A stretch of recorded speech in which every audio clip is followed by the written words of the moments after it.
Oke, Assalamualaikum warahmatullahi wabarakatuh. Waalaikumsalam Assalamualaikum warahmatullahi warahmatullahi wabarakatuh. wabarakatuh.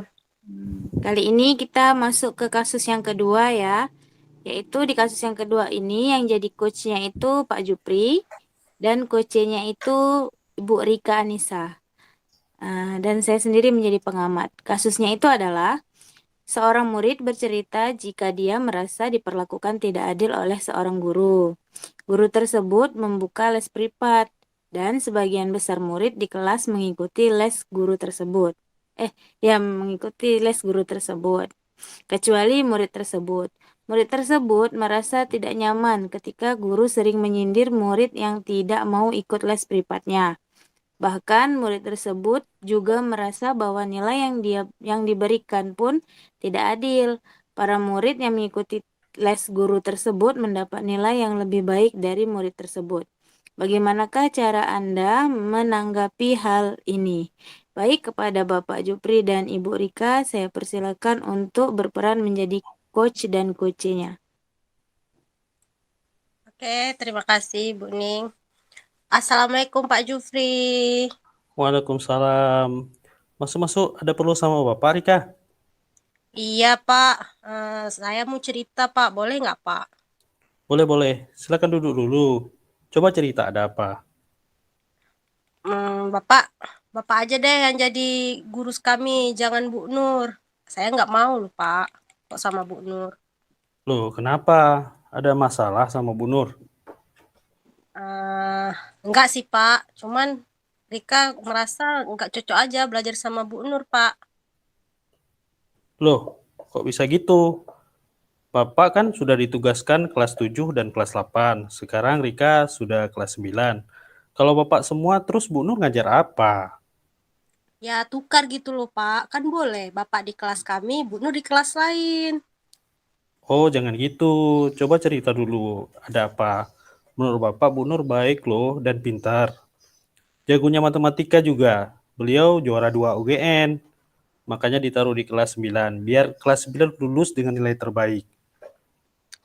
Tapi Pak, nilai ulangan matematika Rika selama di kelas 9 ini selalu rendah Pak. Waktu Bapak mengajar kan selalu tinggi kan Pak? Ya, ya, betul-betul. Kenapa bisa gitu? Ya, ini Rika merasa curiga aja Pak. Soalnya kan Rika nggak ikut les privat Pak yang dibuat sama Bu Nur. Jadi nilainya rendah-rendah. Jangan-jangan Bu Nur pilih kasih ya Pak, kasih nilai di kelas Pak.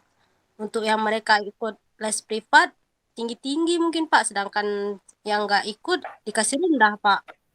Loh, nggak boleh gitu. Itu namanya berprasangka buruk. Emang Rika ada bukti Bu Nur pilih kasih? Enggak sih Pak, tapi Rika lihat Bu Nur sering nyindir Rika Pak. Mentang-mentang Rika sendiri yang tidak ikut les privat Pak di kelas itu. Nyindir-nyindir gimana? Gimana ya Pak? Katanya gini Pak, ada ya orang yang merasa pintar, nggak mau menerima ilmu dari orang lain. Padahal ilmunya belum cukup. Itu kan dibilang untuk Rika kan Pak? Kenapa nggak dibilang aja terus terang Pak? Kenapa harus sindir-sindir? Kan itu umpamanya. Kan Rika nggak seperti itu. Tapi kenapa nggak ikut tes les privat Rika? Nggak juga, Pak. Kemarin sih pernah sekali, tapi Rika lihat yang diajarkan dasar-dasarnya. Rika udah tahu, Pak. Jadi Rika males perginya lagi, Pak, les privat itu. Tapi kenapa nilainya rendah kalau udah bisa? Harusnya nilainya kan lebih tinggi. Berarti ada konsep yang tertinggal yang diajarkan Bu Nur di les privat itu. Dan Rika nggak tahu. Berarti Rika masih butuh les privat sama Bu Nur. Terus kawan-kawan yang ikut les privat, gimana nilainya? Bagus, Pak. Ada yang 75, sampai ada yang 100 juga ada, Pak. Giliran Ika 60, Pak. Nggak adil kan, Pak? Mentang-mentang Ika yang nggak ikut les, Pak. Sini Bapak lihat nilainya.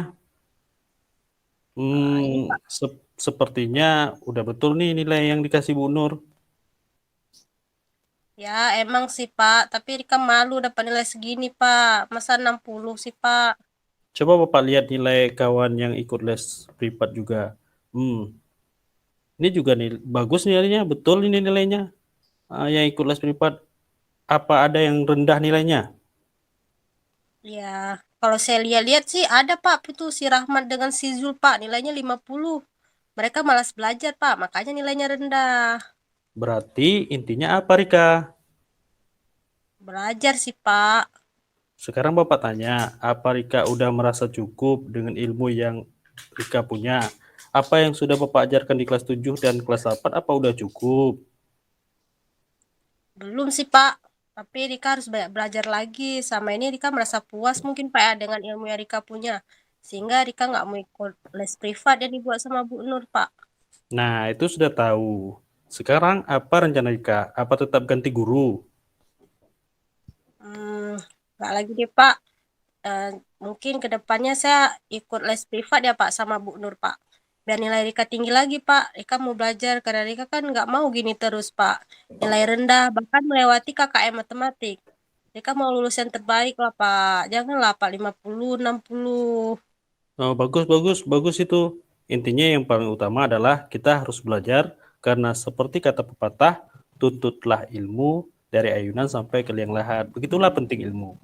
Yang kedua, jangan merasa cepat puas dengan ilmu yang sudah ada. Ketika kita cepat puas, berarti dalam diri kita sudah ada sedikit sifat setan, yaitu sombong.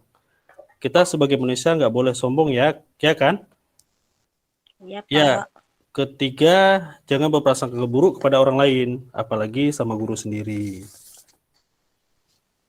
Iya, Pak. Terima kasih ya, Pak. Pak, Rika mau jumpain Bu Nur dulu ya, Pak. Mau minta maaf karena Rika udah mengecewakan beliau. Beliau ingin Rika ikut les privat biar Rika tambah pintar matematika, tapi Rikanya yang nggak mau. Terus Rika udah berprasangka buruk juga, Pak, sama Bu Nur selama ini. Rika merasa bersalah nih, Pak. Nggak ada yang salah, Rika. Rika sudah benar, Bu Nur juga benar. Cuman salah paham aja itu. Yang penting sekarang Rika udah tahu tujuan Bu Nur. Bu Nur udah tahu Rika punya potensi di matematika. Sedikit banyaknya ibu itu sudah tanya-tanya sama Bapak sebagai guru di kelas 8 dulu. Dan Bapak rekomendasikan Rika salah satunya. Ah, iya, Pak. Makasih banyak ya, Pak. Maafkan Rika ya, Pak. Sama-sama. Oh ya, udah bel nih.